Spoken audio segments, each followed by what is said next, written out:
Les gars, le Maroc, dans la difficulté, élimine le Nigeria au tir au but. 0-0.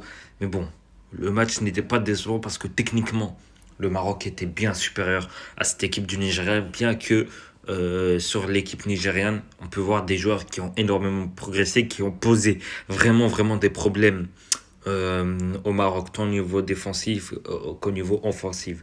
Donc voilà, le Nigeria quand même, ça a été du très lourd.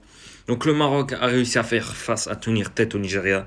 Donc voilà, ils sont allés jusqu'au tir au but. Et encore une fois, Yacine Bounou a été impérial parce qu'il a arrêté un ou deux pénaltys. Bon, il y a un pénalty qui est clairement, c'est une passe, on va pas se mentir, c'est une passe.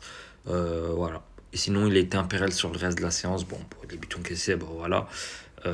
Mais voilà, le Maroc se qualifie pour la première fois en finale de Coupe d'Afrique des Nations depuis 2004. Depuis ce stade-là, depuis cette année-là, plus jamais le Maroc n'avait atteint une finale euh, Coupe d'Afrique des Nations de son histoire depuis 2004. Donc voilà, Walid Regragui l'a fait en tant que joueur en 2004. Et bah, il réédite l'exploit, mais cette fois-ci en tant qu'entraîneur. Et en espérant, parce que là, honnêtement, c'est un très bon parcours qu'on soulève cette putain de Coupe d'Afrique des Nations dimanche contre le Sénégal. Le Sénégal, ça va pas être tâche facile. Donc voilà, le Sénégal, c'est une équipe très redoutable qui bat l'Égypte deux fois de suite à la CAN 2023 et à la CAN 2025. Donc voilà, l'Égypte, c'est du très fort. Donc voilà, qui veut réaliser le back-to-back. Donc voilà, le doublé tout simplement, qui veut gagner une deuxième CAN d'affilée. Donc voilà, ce serait incroyable pour eux.